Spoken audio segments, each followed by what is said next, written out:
کہ چونٹیوں جلدی جلدی اپنے سوراخوں میں چلے چلو کہ سلیمان علیہ السلام اور ان کا لشکر آ رہا ہے، اور کہیں وہ بے خبری میں تمہیں روند نہ دیں۔ یہ جملہ جو ہے قرآن میں ہے۔ چونٹی کہتی قالت یا ایھا النمل ادخلوا مساکینکم لا یحطمنکم سلیمان وجنودہ وہم لا یشعرون۔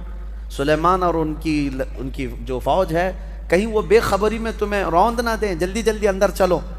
وادی نمل جو ہے نا، یہ چونٹیوں کی وادی، تفسیر میں یہ بتایا گیا ہے کہ ابھی 4.5 کلومیٹر دور تھی، 3 میل یعنی 4.5 کلومیٹر دور سلیمان علیہ السلام ابھی نکلے تھے۔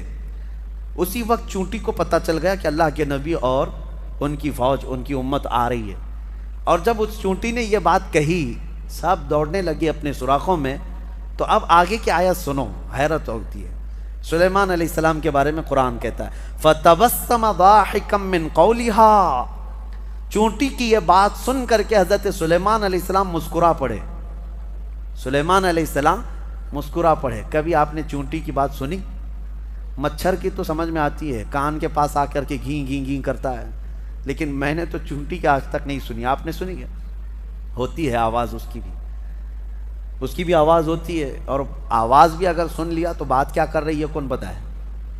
لیکن قرآن میں ہے حضرت سلیمان علیہ السلام اس چونٹی کی بات پر ہنس پڑے، مسکرا دیے، وہ بھی 4.5 کلومیٹر دور۔ ابھی سلیمان علیہ السلام اس وادی میں پہنچے نہیں اور چونٹی کی بات اتنی دور سے سن لیا۔ میرے عزیزو، وہ بنی اسرائیل کے نبی سلیمان علیہ السلام کے کان ہیں جو چونٹیوں کی آواز کو سنتے ہیں، اور ہم محمد الرسول اللہ کی طاقت کی بات کر رہے ہیں۔ اس یوں ہی بریلی کے امام نے نہیں کہا تھا دور و نزدیک کے سننے والے وہ کان لالے کرامت پہ لاکھوں سلام۔ قرآن جب کہتا ہے کہ چونٹی کی بولی ہوئی بات اللہ کے نبی سلیمان علیہ السلام سن سکتے ہیں، تو امتی کا پکارا ہوا، امتی کی پکاری ہوئی فریاد مدینے کے تاجدار کیوں نہیں سن سکتے؟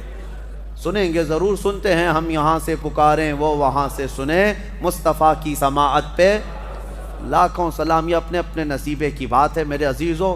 جس کو لگتا ہے نہیں سنتے، جس کو لگتا ہے کہ وہ نہیں سنتے، اللہ کرے کہ وہ یوں ہی جل جل کر کے مر جائے، اس کی دنیا میں بھی کوئی نہ سنے گا اور آخرت میں بھی اس کی کوئی نہ سنے گا۔ اور ہم یہ عقیدہ رکھتے ہیں میرے آقا یہاں بھی سنتے ہیں وہاں بھی سنتے ہیں۔ اسی لیے حدیث میں ہے کہ جب قیامت کے دن کوئی تمہاری نہیں سن رہا ہوگا، اس وقت میں تمہاری سن رہا ہوں گا، اور حضور اس وقت کہہ رہے ہوں گے انا لہا، آؤ میں تمہاری شفاعت کے لیے ہوں۔ اللہ کریم ہمیں حضور کے جلووں میں زندگی عطا فرمائے، ان کے قدموں میں موت عطا فرمائے۔